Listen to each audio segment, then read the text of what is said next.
മിഡിസ്റ്റോറിലേക്ക് സ്വാഗതം. പ്രധാന വാർത്തകൾ. സൗമ്യ വധക്കേസിൽ ഗോവിന്ദചാമിക്ക് ജീവപര്യന്തം തടവ്. ബലാത്സംഗത്തിന് ഹൈക്കോടതി വിധിച്ച ശിക്ഷയിൽ ഇടപെടുന്നില്ലെന്ന് സുപ്രീംകോടതി. കൊലപാതകത്തിനുള്ള 302-ാം വകുപ്പ് ഒഴിവാക്കി. വധശിക്ഷ തന്നെ വേണമെന്ന് സൗമ്യയുടെ അമ്മ. സൗമ്യ വധക്കേസിൽ ആദ്യം പുറത്തുവന്നത് ഗോവിന്ദചാമിക്ക് 7 വർഷം തടവ് മാത്രമെന്ന വാർത്ത. റിപ്പോർട്ട് ചെയ്യപ്പെട്ടത് കോടതിയിൽ ജഡ്ജി വായിച്ച വരികൾ മാത്രം. വധശിക്ഷ ആവശ്യപ്പെട്ട് സുപ്രീം കോടതിയിൽ പുനഃപരിശോധനാ ഹർജി നൽകുമെന്ന് AK ബാലൻ. ഈ വർഷത്തെ ഹജ്ജിന് പരിസമാപ്തി. കല്ലേറ് കർമ്മങ്ങൾ അവസാനിപ്പിച്ച് തീർത്ഥാടക ലക്ഷങ്ങൾ മിനായിൽ നിന്ന് മടങ്ങി. ഹാജിമാരുടെ മടക്കം നാളെ മുതൽ. ഇന്ത്യക്കാരുടെ മടക്കം ശനിയാഴ്ച മുതൽ. കരുണ, കണ്ണൂർ മെഡിക്കൽ കോളേജുകളിലെ പ്രവേശന നടപടികൾ ജെയിംസ് കമ്മിറ്റി റദ്ദാക്കി. നടപടി ഓൺലൈൻ അപേക്ഷാ സംവിധാനത്തിൽ വീഴ്ച വരുത്തിയതിന്. പുതിയ അപേക്ഷകൾ സ്വീകരിക്കാനും നിർദ്ദേശം. കാവേരി വിഷയത്തിൽ തമിഴ്നാട്, കർണാടക സർക്കാരുകൾക്ക് സുപ്രീം കോടതിയുടെ ശാസന. സംഘർഷം തടയാൻ ഇരു സർക്കാരുകൾക്കുമായില്ലെന്നും വിമർശം. കർണാടകയിൽ സംയുക്ത സമരസമിതിയുടെ റെയിൽ ബന്ദിനുള്ള ശ്രമം പോലീസ് തടഞ്ഞു.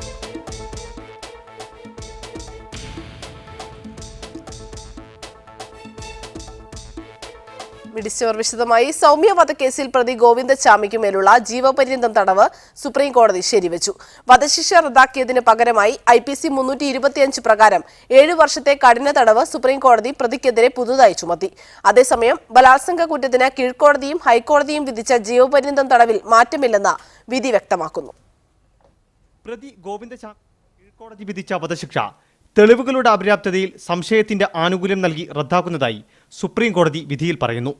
വധശിക്ഷ റദ്ദാക്കുന്നതിന് പകരമായി IPC 325 പ്രകാരം 7 വർഷത്തെ കഠിന തടവ് അധികമായി ചുമത്തുന്നതായും വിധി പറയുന്നു.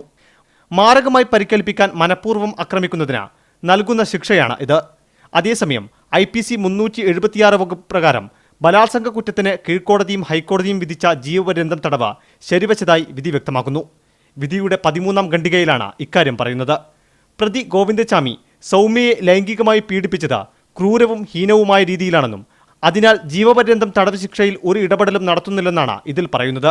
IPC 397 പ്രകാരം കവർച്ചാശ്രമത്തിനിടെയുള്ള അക്രമം, സൗമ്യയുടെ സ്വകാര്യതയിലേക്കുള്ള കടന്നുകയറ്റം എന്നീ കുറ്റങ്ങൾക്കുള്ള ശിക്ഷയും സുപ്രീം കോടതി ശരിവച്ചു. ജസ്റ്റിസ് രഞ്ജൻ ഗൊഗോയ് അധ്യക്ഷനായുള്ള 3-അംഗ ബെഞ്ചാണ് വിധി പുറപ്പെടുവിച്ചത്. സവാദ് മുഹമ്മദ്, മീഡിയ 1, ഡൽഹി. ഏറെ ആശയക്കുഴപ്പങ്ങൾക്കും അവ്യക്തതകൾക്കും ശേഷമാണ് സൗമ്യ വധക്കേസിലെ സുപ്രീം കോടതി വിധിയിൽ വ്യക്തത കൈവന്നത്. വധശിക്ഷ റദ്ദാക്കിയതിനൊപ്പം ഗോവിന്ദചാമിയുടെ ജീവപര്യന്തം തടവ് 7 വർഷമാക്കി ചുരുക്കിയതായി വാർത്താ ചാനലുകൾ നേരത്തെ റിപ്പോർട്ട് ചെയ്തിരുന്നു. എന്നാൽ ബലാത്സംഗ കുറ്റത്തിന് കീഴ്ക്കോടതികൾ വിധിച്ച ജീവപര്യന്തം തടവ് ശിക്ഷ അതേപടി നിലനിർത്തിയിട്ടുണ്ടെന്ന് വിധിപ്പകർപ്പ് പുറത്തുവന്നപ്പോൾ വ്യക്തമായി. രാവിലെ 10:30 ജസ്റ്റിസ് രഞ്ജൻ ഗൊഗോയ് അധ്യക്ഷനായ 3-അംഗ ബെഞ്ച് 3 വാചകങ്ങളിലാണ് സൗമ്യ വധക്കേസിൽ വിധി പ്രസ്താവിച്ചത്. IPC 302 പ്രകാരം നൽകിയിട്ടുള്ള വധശിക്ഷ റദ്ദാക്കുന്നു എന്നതാണ് ആദ്യ വാചകം. IPC 376, 397, 447 എന്നീ വകുപ്പുകൾ പ്രകാരമുള്ള ശിക്ഷ ശരിവെക്കുന്നതായി തുടർന്ന് കോടതി പറഞ്ഞു. കൊലക്കുറ്റം റദ്ദാക്കുന്നതിന് പകരമായി ബോധപൂർവം മാരകമായി പരിക്കേൽപ്പിക്കുന്ന രീതിയിൽ സൗമ്യയെ ആക്രമിച്ചു എന്ന കുറ്റത്തിന് IPC 325 പ്രകാരം 7 വർഷത്തെ കഠിന തടവ് അധികമായി ഗോവിന്ദചാമിക്ക് മേൽ ചുമത്തുന്നു എന്ന് പറഞ്ഞാണ് വിധി പ്രസ്താവം അവസാനിക്കുന്നത്. ഇത് കേട്ട് തെറ്റിദ്ധരിച്ചാണ് ജീവപര്യന്തമില്ലെന്നും 7 വർഷത്തെ കഠിന തടവ് മാത്രമേ പ്രതി അനുഭവിക്കേണ്ടതുള്ളൂ എന്നും വാർത്ത പുറത്തുവന്നത്. കോടതിയിൽ ഹാജരുണ്ടായിരുന്ന അഭിഭാഷകരും ഇത്തരത്തിലാണ് വിധിയെ കണ്ടത്. പ്രതിഭാഗം അഭിഭാഷകൻ പരസ്യമായി ഇക്കാര്യം ആവർത്തിക്കുകയും ചെയ്തു. ഈ എല്ലാ ശിക്ഷകളും ഒരുമിച്ച് 7 വർഷം കഠിന തടവ്, all sections are convicted for 7 years concurrently it will run. ഇതാണ് സുപ്രീം കോടതി ഇപ്പോൾ വിധി ന്യായത്തിൽ പറഞ്ഞിരിക്കുന്നത്. വൈകിട്ട് വിധി പകർപ്പ് പുറത്തു വന്നപ്പോഴാണ് ഈ വാർത്ത തെറ്റാണെന്ന് വ്യക്തമായത്. മീഡിയ 1, ഡൽഹി. ഗോവിന്ദചാമിക്ക് വധശിക്ഷ തന്നെ നൽകണമെന്ന് സൗമ്യയുടെ അമ്മ സുമതി. കീഴ്ക്കോടതിയിലും ഹൈക്കോടതിയിലും കേസ് നടത്തിയ പോലെ തന്നെ സുപ്രീം കോടതിയിലും കേസ് നടത്തണം, എന്നാലേ സൗമ്യയ്ക്ക് നീതി ലഭിക്കൂ എന്ന് സൗമ്യയുടെ അമ്മ പ്രതികരിച്ചു. തൂക്കുകാരാണ് വേണ്ടത്. ഈ കീഴ്ക്കോടതിയിലും ഹൈക്കോടതിയിലും വാദിച്ച വക്കീൽ തന്നെ അവിടെ വന്ന് ആ കേസ് അന്വേഷിച്ച ആൾക്കാരും അവിടെ വരണം. എന്നെങ്കിൽ തന്നെയാണ് ഈ കേസ് നല്ല രീതിയിൽ തന്നെ സുപ്രീം കോടതിയിലായാൽ പോലും ഇതിൻ്റെ നല്ല രീതിയിൽ അത് നടപ്പിലായി സൗമ്യയ്ക്ക് നീതി കിട്ടൂ. തന്റെ സഹോദരിക്കുണ്ടായ ഗതി ആർക്കും ഉണ്ടാകാതിരിക്കട്ടെ എന്നാണ് പ്രാർത്ഥനയെന്ന് സൗമ്യയുടെ സഹോദരൻ സന്തോഷ്. ഭാവി നടപടികൾ ചർച്ച ചെയ്യുന്നതിന് മുഖ്യമന്ത്രിയുമായി കൂടിക്കാഴ്ച നടത്തുമെന്നും സന്തോഷ് പറഞ്ഞു. എൻ്റെ പെങ്ങള് പോലെ ഒരുപാട് പെങ്ങന്മാർ ഇനിയും ഉണ്ടാവും. എന്തായാലും ഞാൻ മുഖ്യമന്ത്രിയായിട്ട് കണ്ടിട്ട് മുഖ്യമന്ത്രിയെ എന്തായാലും ഞാൻ പോയി കാണും. ഗോവിന്ദചാമിക്ക് വധശിക്ഷ നൽകണമെന്നാവശ്യപ്പെട്ട് സുപ്രീം കോടതിയിൽ സർക്കാർ പുനഃപരിശോധനാ ഹർജി നൽകുമെന്ന് നിയമമന്ത്രി എ കെ ബാലൻ. ജീവപര്യന്തം തടവ് നൽകിയാലും വധശിക്ഷ നൽകണമെന്ന നിലപാടിൽ മാറ്റമില്ലെന്നും മന്ത്രി മീഡിയ വണ്ണിനോട് പറഞ്ഞു. എന്നാൽ ഇദ്ദേഹം ഒന്നിനും പറ്റാത്ത ആളാണെങ്കിൽ ബഹുമാനപ്പെട്ട ഉമ്മൻചാണ്ടിക്ക് അന്ന് തന്നെ മാറ്റാം, അല്ലെങ്കിൽ ഈ ഗവൺമെൻറ് വന്നതിന് ശേഷം പറയാം, പ്രതിപക്ഷ നേതാവിന് പറയാം. അതൊന്നും പറയാതെ ഇപ്പോൾ ഇയാൾ മോശക്കാരനാണെന്ന് പറഞ്ഞ് നടക്കുന്നതിൻ്റെ അകത്ത് അർത്ഥമില്ല. വെറും രാഷ്ട്രീയ പ്രേരിതമായിട്ടുള്ള അഭിപ്രായമാണത്. എന്തായാലും ഇത് ക്യാപിറ്റൽ പണിഷ്മെൻറ്റ് കൊടുക്കേണ്ട ഒരു കേസാണ്. ഇങ്ങനെയുള്ളൊരു സംഭവം ഇനി കേരളത്തിൽ ഉണ്ടാകാൻ പാടില്ല. 100 വട്ടം തൂക്കിക്കൊന്നു കഴിഞ്ഞാലും മതിയാകില്ല എന്നുള്ള അഭിപ്രായമാണ് വ്യക്തിപരമായിട്ട് എനിക്കുള്ളത്. വധശിക്ഷ കൊടുക്കണോ വേണ്ടിയോ എന്നുള്ളത് വേറെ നമുക്ക് ചർച്ച ചെയ്യാം. പക്ഷേ ഇത്തരം കേസുകളിൽ സമൂഹത്തിൻ്റെ മുമ്പാകെ ഇങ്ങനെ ഈ രൂപത്തിലുള്ള ക്രിമിനലുകൾ വളരാതിരിക്കണമെങ്കിൽ ശക്തമായിട്ടുള്ള നടപടി ഉണ്ടാകണം. നിയമപരമായി അതിൻ്റെ മാക്സിമം കൊടുക്കാൻ പറ്റാവുന്ന പണിഷ്മെൻറ്റ് കൊടുക്കണം. അതിൻ്റെ ഭാഗമായി ഞങ്ങൾ ഇപ്പോഴും റബ്ബ് ചെയ്യാൻ തന്നെയാണ് തീരുമാനിക്കുന്നത്. ഈ സാഹചര്യത്തിലും ക്യാപിറ്റൽ പണിഷ്മെൻറ്റ് കൊടുക്കണം എന്ന് പറഞ്ഞുകൊണ്ടുള്ള പ്ലീ തന്നെയായിരിക്കും ബഹുമാനപ്പെട്ട സുപ്രീം കോടതിയുടെ മുമ്പാകെ ഈ ഗവൺമെൻറ്റിൻ്റെ ഭാഗത്തുണ്ടാകുക. സൗമ്യ വധക്കേസിൽ കേരളത്തിന്റെ വികാരം മനസ്സിലാക്കി സുപ്രീം കോടതിയിൽ പുനഃപരിശോധനാ ഹർജി നൽകുമെന്ന് ആരോഗ്യമന്ത്രി കെ കെ ശൈലജ. വധശിക്ഷ ലഘൂകരിച്ച് ജീവപര്യന്തമാക്കിയത് അംഗീകരിക്കാനാവില്ലെന്നും ശൈലജ മീഡിയ വണ്ണിനോട് പറഞ്ഞു. വധശിക്ഷ എല്ലാ കാര്യങ്ങൾക്കും അന്തിമ പരിഹാരമല്ല. പക്ഷെ ഇവിടെ ഒരു മനസ്സിനെ വേദനിപ്പിച്ച ഒരു സംഭവം എന്നുള്ള നിലയിൽ ഉണ്ടായപ്പോ പരമാവധി ശിക്ഷ ലഭ്യമാകണമെന്ന് തന്നെയാണ് കേരളത്തിന്റെ മനസ്സാകെ ആഗ്രഹിച്ചിരുന്നത്. അതുകൊണ്ടാണ് ഈ ശിക്ഷയെ കേരളം ആകെ തന്നെ അന്ന് ോടുകൂടി വാങ്ങിയിരുന്നത്. ഇപ്പോൾ അത് ലഘൂകരിച്ച് ജീവപര്യന്തമാക്കി മാറ്റുകയും 1.5 വർഷം കൊണ്ട് ഈ പ്രതിക്ക് ശിക്ഷ അവസാനിപ്പിച്ച് പുറത്തിറങ്ങാൻ കഴിയുന്ന അവസരം ഉണ്ടാകുന്നു എന്നുള്ളത് നമുക്ക് അംഗീകരിക്കാൻ കഴിയാത്ത കാര്യമാണ്. ഗോവിന്ദചാമിക്ക് വേണ്ടി കേസിന് സമീപിച്ചവരിൽ നിന്ന് ലക്ഷങ്ങൾ പ്രതിഫലം വാങ്ങിയിട്ടുണ്ടെന്ന് പ്രതിഭാഗം അഭിഭാഷകൻ BA ആളൂർ. സമീപിച്ചത് ആരാണെന്ന് ഇപ്പോൾ തുറന്നു പറയാൻ കഴിയില്ലെന്നും ആളൂർ പറഞ്ഞു. മീഡിയ വൺ സ്പെഷ്യൽ എഡിഷനിലായിരുന്നു അഭിഭാഷകന്റെ പ്രതികരണം. ഒരു വ്യക്തി എന്നെ അപ്രോച്ച് ചെയ്യുന്നു, ഞാൻ എൻ്റെ ഫീസ് പറയുന്നു, ഞാൻ എൻ്റെ സഹപ്രവർത്തകർ, ഞങ്ങളുടെ ഫീസ്, ഞങ്ങളുടെ ചിലവുകൾ ഇതെല്ലാം നടത്താൻ ഗോവിന്ദചാമിയുടെ കേസ് നടത്താൻ എന്നെ അപ്രോച്ച് ചെയ്തവർ തയ്യാറായിരുന്നു. എത്രയാണ് താങ്കളുടെ ഫീസ്? ഏറ്റവും കുറഞ്ഞ 5 ലക്ഷം രൂപയും ആളൂർ വക്കീലും, ഇല്ലെങ്കിൽ ഈ കേസ് നടത്തുന്ന പ്രശ്നമേ ഇല്ല. ഗോവിന്ദചാമിക്ക് വേണ്ടി ഹാജരായ അഭിഭാഷകന് പിന്നിലുള്ള ശക്തികളെക്കുറിച്ച് അന്വേഷിക്കണമെന്ന് PC ജോർജ് MLA. ദുബൈയിൽ മാധ്യമപ്രവർത്തകരോട് സംസാരിക്കുകയായിരുന്നു അദ്ദേഹം. മലയാളക്കരയിലുള്ള അമ്മപെങ്ങന്മാർക്ക് മാനാഭിമാനത്തോട് ജീവിക്കാൻ അവകാശമില്ലെന്ന് കരുതുന്ന നിലയിലാണോ ബഹുമാനപ്പെട്ട സുപ്രീം കോടതി വിധി വരുന്നത് എന്നതിൽ സന്ദേഹമുണ്ട്. വളരെ മോശമായ, അപമാനകരമായ, മലയാളക്കരയ്ക്കല്ല ഭാരത സംസ്കാരത്തിന് ചേരാത്ത വൃത്തികെട്ട ഒരു വിധിയായിട്ടാണ് ഈ വിധിയെ ഞാൻ കാണുന്നത്.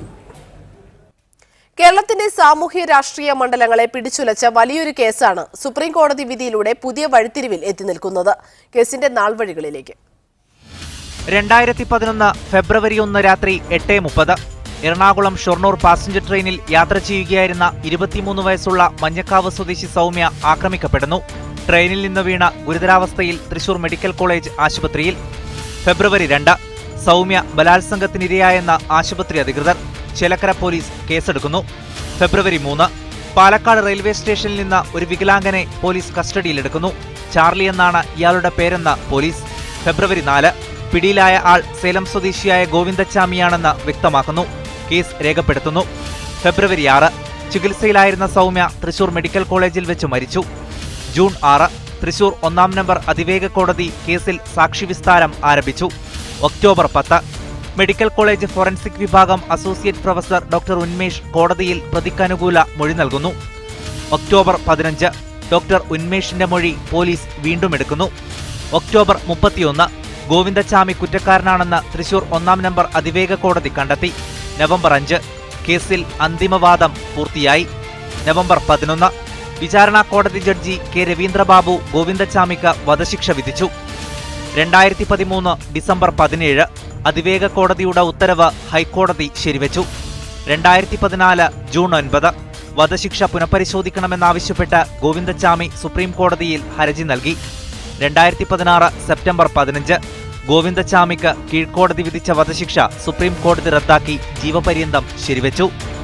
News desk media 1. ഹജ്ജിന് പരിസമാപ്തി.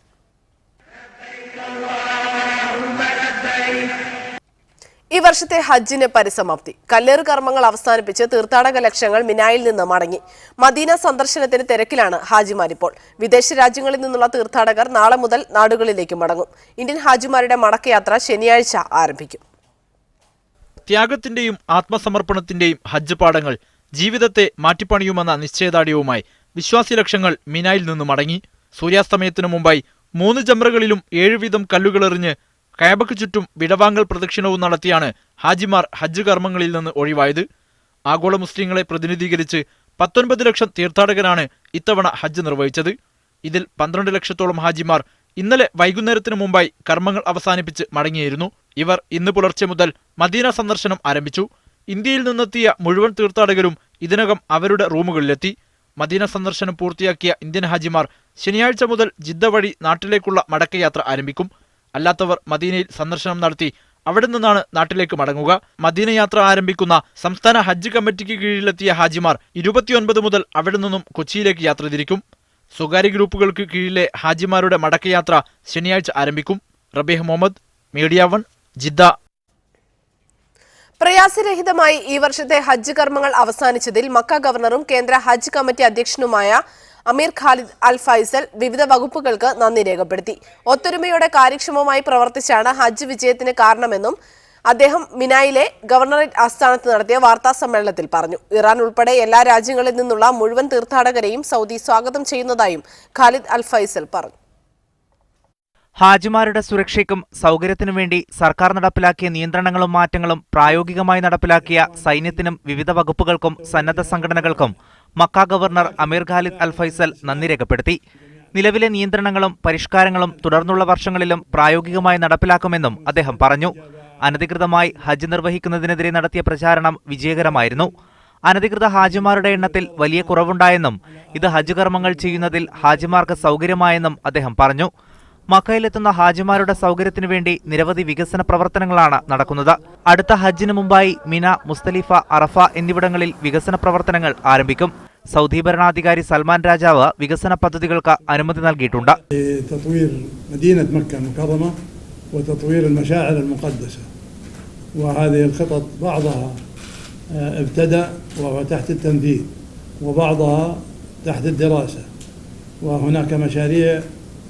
الآن سوف تعرض على خادم الحرمين الشريفين لتطوير المشاعر المقدسة إن شاء الله في هذا العام.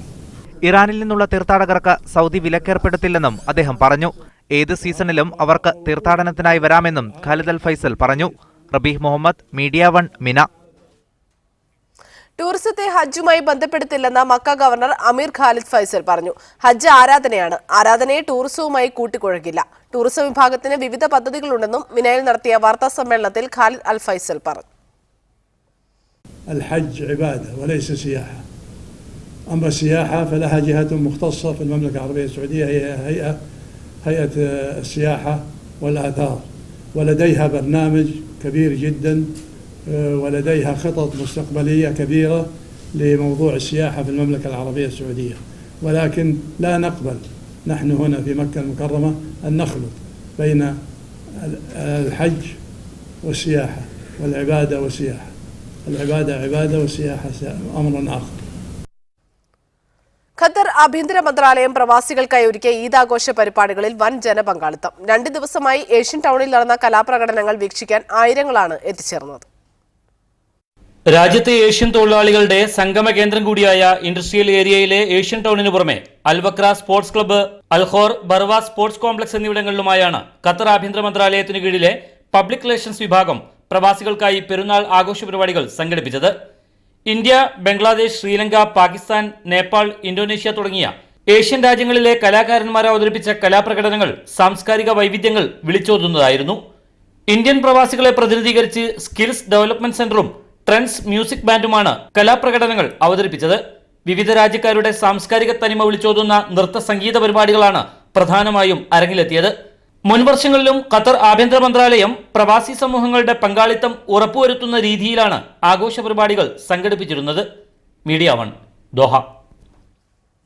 Youth association of Salalah Eid fest സംഘടിപ്പിച്ചു. IMI ഹാളിൽ നടന്ന ഫെസ്റ്റ് ജമാൽ മുഹിയുദ്ദീൻ ആലുവ ഉദ്ഘാടനം ചെയ്തു. യാസ് പ്രസിഡന്റ് സാഗർ അലി അധ്യക്ഷത വഹിച്ച ചടങ്ങിൽ കെ മുഹമ്മദ് സാദിഖ് ആശംസകൾ നേർന്നു. Arabic dance, Oppana, classical dance, ഗാനസന്ധ്യ തുടങ്ങിയ കലാപരിപാടികൾ അരങ്ങേറി. യാസ് തയ്യാറാക്കിയ കാട്ടുനീതി എന്ന ലഘുനാടകവും അരങ്ങേറി. സഫത്ത് സ്വാഗതവും ജഫീർ നന്ദിയും പറഞ്ഞു. കരിപ്പൂർ എയർപോർട്ടിനെ സംരക്ഷിക്കണമെന്നാവശ്യപ്പെട്ട് മലബാർ ഡെവലപ്മെന്റ് ഫോറം കരിദിനം ആചരിച്ചു. വിദേശ രാജ്യങ്ങളിൽ നിന്നുള്ള പ്രവാസി സംഘടനാ പ്രതിനിധികളും പ്രതിഷേധത്തിൽ പങ്കെടുത്തു. Kozhikode customs income tax commissioner ഓഫീസിന് മുന്നിൽ ധർണയും നടന്നു. കരിപ്പൂരിൽ നേരത്തെയുണ്ടായിരുന്ന സ്ഥിതി പുനഃസ്ഥാപിക്കണമെന്നും നെടുമ്പാശ്ശേരിയിലേക്ക് മാറ്റിയ ഹജ്ജ് സർവീസുകൾ കരിപ്പൂരിൽ പുനഃസ്ഥാപിക്കണമെന്നുമാണ് പ്രധാന ആവശ്യങ്ങൾ. നിലവിലെ സാഹചര്യത്തിൽ വലിയ വിമാനങ്ങൾക്ക് സർവീസ് നടത്താൻ കരിപ്പൂരിൽ യാതൊരു സാങ്കേതിക തടസ്സവുമില്ല. പക്ഷേ സ്വകാര്യ വിമാന കമ്പനികളെ സഹായിക്കാൻ ചില ഉദ്യോഗസ്ഥർ കരിപ്പൂരിലെ സൗകര്യങ്ങളെ അട്ടിമറിക്കുന്നു എന്നാണ് ആക്ഷേപം. കരിപ്പൂർ യാതൊരുവിധ സാങ്കേതിക പ്രശ്നങ്ങളുമില്ല. കരിപ്പൂരിനേക്കാളും ചെറിയ റൺവേ ഉള്ള ലക്നൌവിൽ, കരിപ്പൂരിനേക്കാളും 90 മീറ്റർ കുറവുള്ള ലക്നൌവിൽ വലിയ വിമാനങ്ങൾ ഇറങ്ങുന്നുണ്ട്. പിന്നെ റൺവേയുടെ സ്ട്രിപ്പ് 300 മീറ്റർ എന്ന് പറയുന്ന സാങ്കേതിക തടസ്സവാദം ഉന്നയിക്കുന്നതെങ്കിൽ മറ്റുള്ള എത്ര വിമാനത്താവളങ്ങളിൽ അതിൽ കുറവ് 150 മീറ്ററുള്ള റൺവേ സ്ട്രിപ്പുള്ള വിമാനത്താവളങ്ങളിൽ വലിയ വിമാനങ്ങൾ ഇറങ്ങുന്നു. ഓണം, പെരുന്നാൾ, ബക്രീദ് തുടങ്ങിയ സീസണുകളിൽ ഈടാക്കുന്ന ടിക്കറ്റ് കൊള്ള അവസാനിപ്പിക്കണമെന്നും ആവശ്യമുയരുന്നു. ഈ കാലഘട്ടത്തിൽ 10,000 രൂപയുടെ താഴെ മാത്രമേ വിമാനക്കൂലി വരാൻ പാടുള്ളൂ. അത്രയും എക്സ്പെൻസ് ഉള്ളൂ. ആ സ്ഥാനത്താണ് എയർ ഇന്ത്യ 70,000 രൂപ വിമാനക്കൂലി നിശ്ചയിച്ചുകൊണ്ട് ഈ മലബാറിലെ പ്രവാസികളെ കൊള്ളയടിക്കുന്നത്. നേരെ മറിച്ച് ബാംഗ്ലൂരോ ബോംബെയോ പോയാൽ ഇതിന് പകുതി പോലും റേറ്റില്ല. അമേരിക്ക, ഗൾഫ് രാഷ്ട്രങ്ങളിൽ നിന്നുള്ള പ്രവാസി സംഘടനകളും പ്രതിഷേധ പരിപാടിയിൽ പങ്കെടുത്തു. കരിപ്പൂരിൽ നിന്നും ഗൾഫ് മേഖലയിലേക്ക് പോകുന്ന യാത്രക്കാർക്ക് സംഘാടകർ കരിദിന ബാഡ്ജ് വിതരണം ചെയ്തു. മീഡിയ 1 കോഴിക്കോട്. വാർത്തയോട് പ്രതികരിക്കാൻ മലബാർ ഡെവലപ്മെന്റ് ഫോറം പ്രതിനിധി ബഷീറും അതുപോലെ തന്നെ ദുബായ് ഇൻകാസ് പ്രതിനിധി NR മായിനും ടെലിഫോൺ ലൈനിൽ ചേരുന്നു. ആദ്യം മലബാർ ഡെവലപ്മെന്റ് ഫോറം പ്രതിനിധി ബഷീർ. ശ്രീ ബഷീർ, ഒരു മാസം മുൻപാണ് മുഖ്യമന്ത്രി പിണറായി വിജയൻ പ്രധാനമന്ത്രിയുമായി നടത്തിയ കൂടിക്കാഴ്ചയ്ക്ക് ശേഷം കരിപ്പൂർ വിമാനത്താവളത്തിന്റെ റൺവേ വികസനം വേഗത്തിലാക്കുമെന്ന ഉറപ്പ് നൽകിയത്. അതിനൊരു സാവകാശം സർക്കാരിന് നൽകാതെ ഇപ്പോൾ ഈ രീതിയിലൊരു കരിദിനം ആചരിക്കലും ധർണ നടത്തലും എന്തുകൊണ്ടാണ്? ബഹുമാനപ്പെട്ട മുഖ്യമന്ത്രി പിണറായി വിജയൻ കരിപ്പൂർ വിമാനത്താവളത്തിന്റെ പ്രശ്നങ്ങൾ ഒരുപാട് മുന്നോട്ട് കൊണ്ടുപോയി എന്ന് ഞങ്ങൾ വിശ്വസിക്കുന്നുണ്ട്. അത് യാഥാർത്ഥ്യമാണ്. വളരെ ആർജവത്തോടുകൂടി കേരള സർക്കാർ എയർപോർട്ടിന്റെ റൺവേ വികസനത്തിന് വേണ്ട ശക്തമായ നീക്കങ്ങൾ ചെയ്യുന്നുണ്ട്. അത് അഭിനന്ദനാർഹവുമാണ്. ഞങ്ങളതിൽ വളരെ സന്തോഷവുമുണ്ട്. പക്ഷേ ഇന്നത്തെ സാങ്കേതിക പരമായി കരിപ്പൂർ വിമാനത്താവളത്തിനെ നോക്കുകയാണെങ്കിൽ വലിയ വിമാനങ്ങൾക്ക് ഇറങ്ങാനുള്ള യാതൊരു സാങ്കേതിക വിഷമങ്ങളോ തടസ്സങ്ങളോ ഇല്ല എന്ന് ഞങ്ങൾ വളരെ വിദഗ്ധരായ സിവിൽ ഏവിയേഷൻ വ്യോമയാന വകുപ്പുമായി ബന്ധപ്പെട്ടിട്ടുള്ളവരുമായി നടത്തിയ പഠനങ്ങളിൽ ഞങ്ങൾക്ക് അതിന്റെ രേഖകളും പഠന റിപ്പോർട്ടും കിട്ടിയിട്ടുണ്ട്. ഇന്ത്യയുടെ പല ഭാഗങ്ങളിലും അതുപോലെ ലോകത്തിന്റെ നാനാഭാഗങ്ങളിലും, ഉദാഹരണമായി ന്യൂകാസ്റ്റിൽ എയർപോർട്ട്, ലണ്ടനിലെ ന്യൂകാസ്റ്റിൽ എയർപോർട്ട് കരിപ്പൂരിനേക്കാളും 400 മീറ്ററോളം റൺവേ ചെറുതാണ്. അവിടെ വലിയ വിമാനങ്ങൾ ഇറങ്ങുന്നുണ്ടല്ലോ. ലക്നൌവിൽ ഇറങ്ങുന്നുണ്ടല്ലോ. ലക്നൌവിൽ 90 മീറ്റർ കുറവാണ്, അവിടെ ഇറങ്ങുന്നുണ്ട്. ഇന്ത്യയിൽ കരിപ്പൂരിനേക്കാളും റൺവേ സ്ട്രെങ്ത് കുറവുള്ള പല സ്ഥലങ്ങളിലും വലിയ വിമാനങ്ങൾ ഇറങ്ങുമ്പോൾ എന്തിന് കരിപ്പൂരിനെ ഇങ്ങനെ അവഗണിക്കണം എന്നതാണ് ഞങ്ങളുടെ ചോദ്യം. അതുമാത്രമല്ല, റൺവേയുടെ സ്ട്രെങ്ത് ഇന്ത്യയിൽ ഏറ്റവും മികച്ച റൺവേ സ്ട്രെങ്ത് ആയി കഴിഞ്ഞു കരിപ്പൂരിൽ. കരിപ്പൂർ വിമാനത്താവളത്തിൽ നിലവിലുള്ള ഡയറക്ടർ വളരെ ശക്തമായി പ്രവർത്തിച്ചിട്ടുണ്ട്. അദ്ദേഹത്തെ അഭിനന്ദിക്കുന്നു.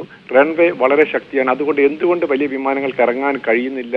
ഉദ്യോഗസ്ഥർ, ഒരു മലയാളിയായ ഉദ്യോഗസ്ഥൻ, അദ്ദേഹത്തിന്റെ പേര് അലക്സ് എന്നാണ്, കോഴിക്കോട് വിമാനത്താവളത്തിൽ അദ്ദേഹം പ്രവർത്തിക്കുമ്പോൾ കരിപ്പൂർ വിമാനത്താവളത്തെ ഈ ഗ്രേഡിലേക്ക് മാറ്റാനും കോഡ് ഇയിലേക്ക് മാറ്റാനും വലിയ വിമാനങ്ങൾ കൊണ്ടുവരാനും ശ്രമിച്ച ശക്തനായ നല്ലൊരു ഓഫീസറായിരുന്നു മിസ്റ്റർ അലക്സ്. അദ്ദേഹം ഡൽഹിയിൽ പോയപ്പോൾ അദ്ദേഹത്തിന് മനസ്സ് മാറി.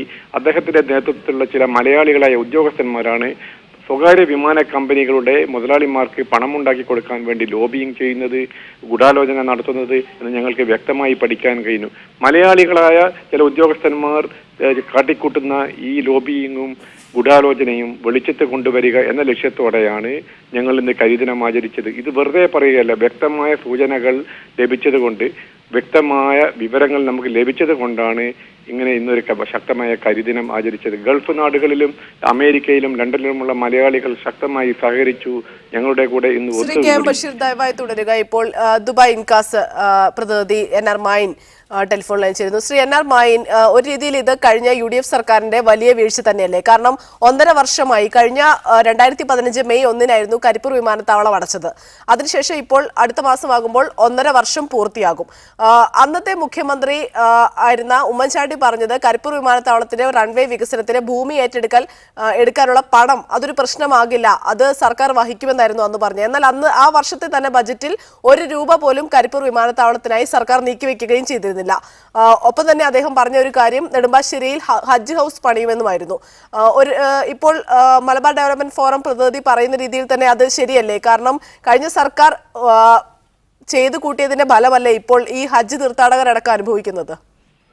അല്ല, റൺവേ വികസനവുമായി ബന്ധപ്പെട്ട് സംസ്ഥാന ഗവൺമെന്റ് ഒന്നും ചെയ്യാൻ പറ്റില്ലല്ലോ. അത് ആ വിഷയം വേറെ തലത്തിലാണ്. അത് റൺവേ ബലപ്പെടുത്തുന്നതും അതുപോലെ അതിന്റെ വികസന പ്രവർത്തനങ്ങളും നടത്തേണ്ടത് വളരെ അത്യന്താപേക്ഷിതമാണ്.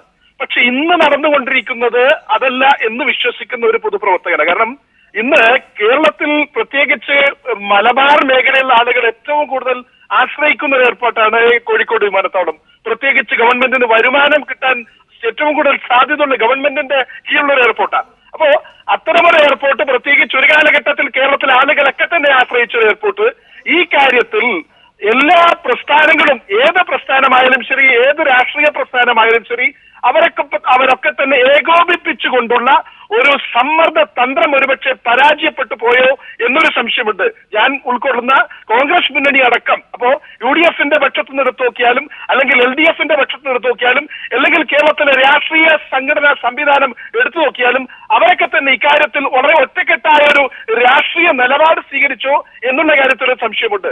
ഇവിടെ ഭൂമിയുമായി ബന്ധപ്പെട്ട വിഷയമുണ്ട്. അത് ഒരുപാട് സമരങ്ങൾ, ഈ ഭൂമി വിട്ടുകൊടുക്കാനുള്ള പ്രശ്നങ്ങളുമായി ബന്ധപ്പെട്ട് ഒരുപാട് സമരങ്ങളൊക്കെ അവിടെ നടന്നിട്ടുണ്ട്.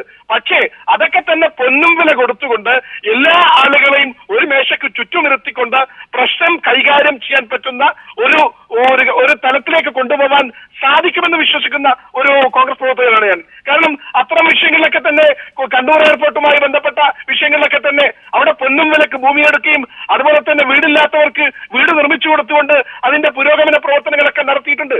അപ്പൊ അത്തരമൊരു പ്രവർത്തനങ്ങൾ പോലും പലപ്പോഴും അവിടെ നടക്കാൻ സാധിക്കാത്തത്, അവിടെ നടത്തുന്ന സമരങ്ങൾ, ആ സമരങ്ങളെ ഏകോപിപ്പിച്ചു കൊണ്ടുപോയി അവർക്ക് അനുകൂലമായ നഷ്ടപരിഹാരങ്ങളും അവരെ ഒന്നിച്ചിരുത്തി ചർച്ച ചെയ്യാനും സാധിച്ചിട്ടില്ല എന്നുള്ളൊരു വസ്തുതയാണ്. പക്ഷെ ഇനി അതല്ല പ്രശ്നം. ഇനി ആളുകൾ എല്ലാ പക്ഷത്തുനിന്നും ഗൾഫിൽ തന്നെ വലിയ രീതിയിൽ ഈ പ്രക്ഷോഭ പ്രവർത്തനങ്ങൾക്ക് സമാധാനപരമായ പിന്തുണ കൊടുത്തുകൊണ്ടിരിക്കുകയാണ്. അതുമാത്രമല്ല, ഇന്ന് കോഴിക്കോട് ഇതിന് മലബാർ ഡെവലപ്മെന്റ് ബോർഡൊക്കെ നടത്തിയ സമര പ്രഖ്യാപനങ്ങളൊക്കെ തന്നെ വളരെയധികം ജനങ്ങൾ ശ്രദ്ധിക്കുന്നുണ്ട്.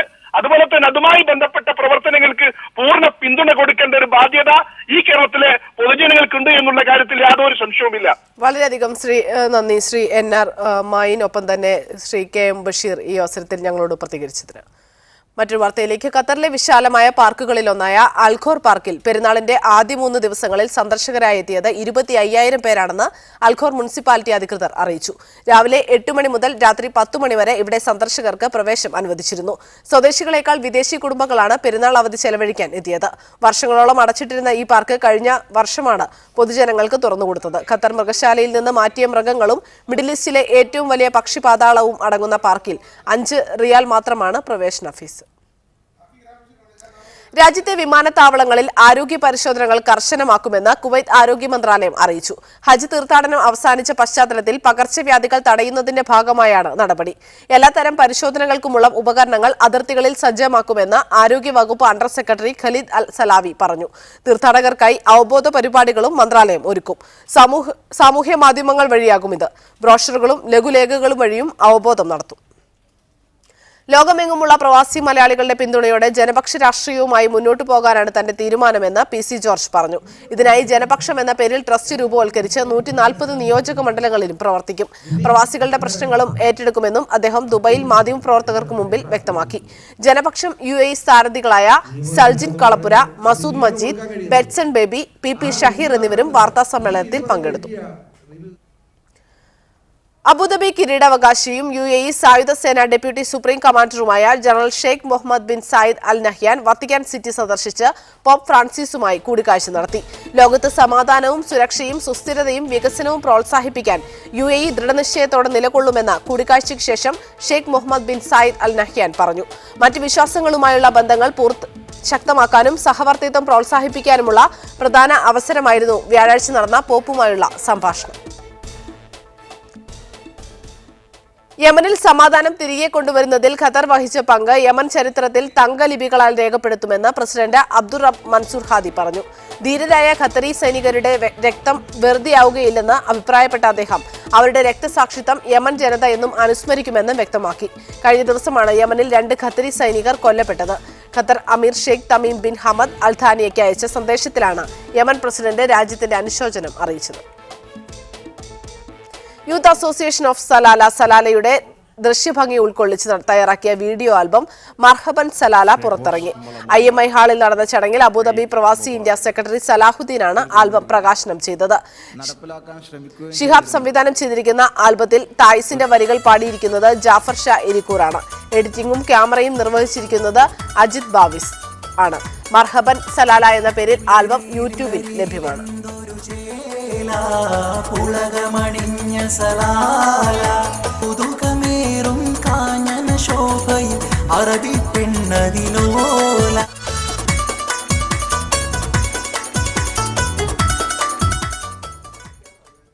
വെൽഫെയർ കേരള കുവൈത്ത് ഫർവാനിയ മേഖല സംഘടിപ്പിക്കുന്ന ഈദ് ഓണം സംഗമം നാളെ ഉച്ചയ്ക്ക് 1 മണി മുതൽ 6 മണി വരെ ഫർവാനിയ ഐഡിയൽ ഓഡിറ്റോറിയത്തിൽ വെച്ച് നടക്കും.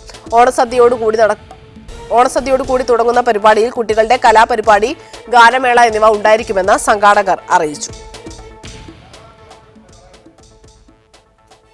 ആഫ്രിക്കൻ രാജ്യമായ മാലവിയിൽ നിന്നുള്ള വീട്ടുജോലിക്കാരികൾക്ക് കുവൈത്തിലേക്ക് വിസ നൽകുന്നത് അധികൃതർ നിർത്തിവെച്ചു. തങ്ങളുടെ രാജ്യക്കാർ കുവൈത്തിൽ വ്യാപകമായി ശാരീരിക തൊഴിൽ പീഡനങ്ങൾക്ക് ഇരയാകുന്നുണ്ടെന്ന പരാതികൾ ഉണ്ടായതിനെ തുടർന്ന് മാലാവി അധികൃതർ കടുത്ത പ്രതിഷേധം പ്രകടിപ്പിച്ചിരുന്നു.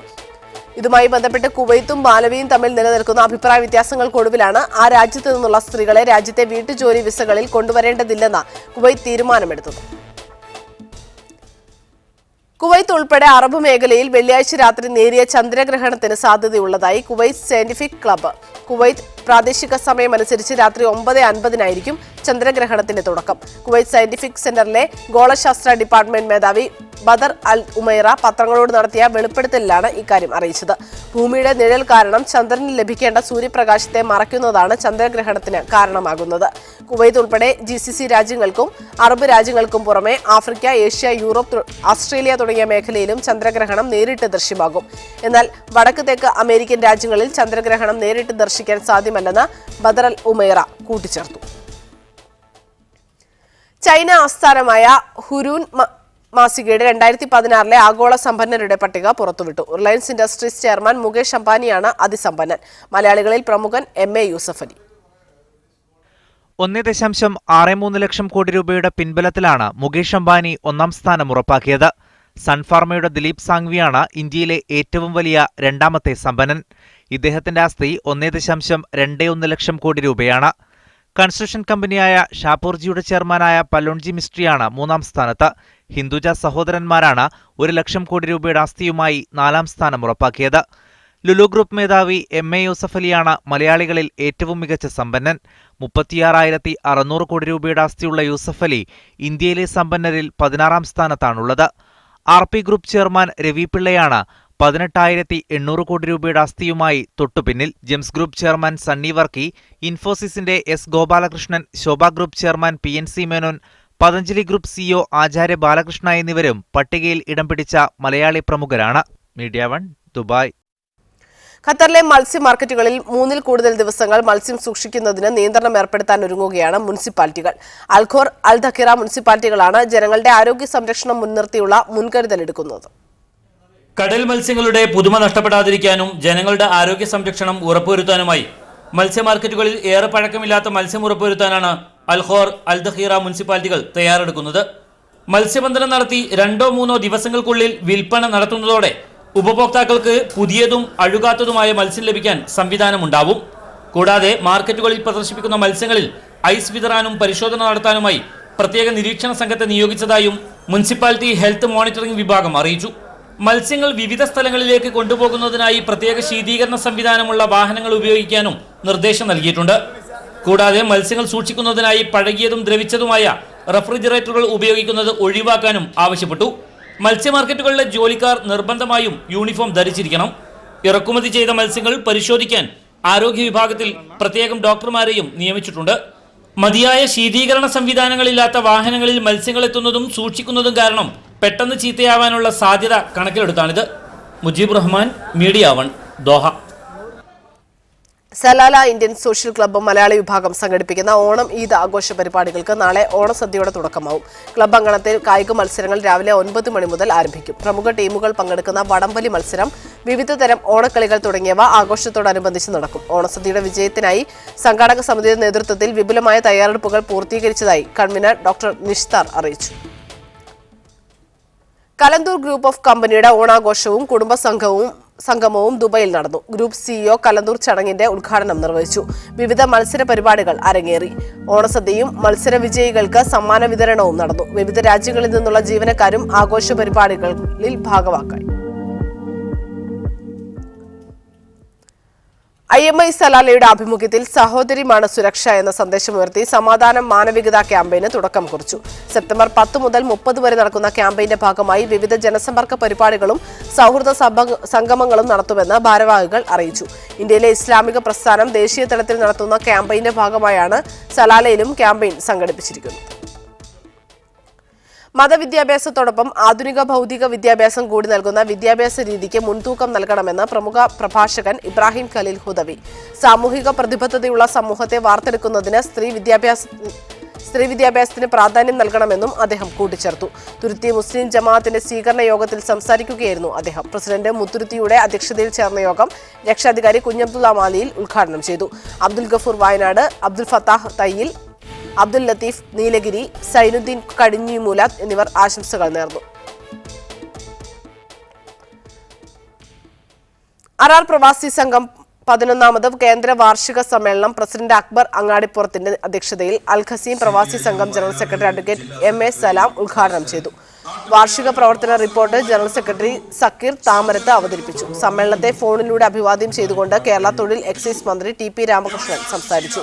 പുതിയ ഭാരവാഹികളായി president Zakir Thamarath, vice president Sunil Ajath, general secretary Aneesh Vellalassery, joint secretary Gopan Nadukkad, treasurer Ayub Thiruvalla എന്നിവരടക്കം 21 അംഗ കമ്മിറ്റിയെ തെരഞ്ഞെടുത്തു.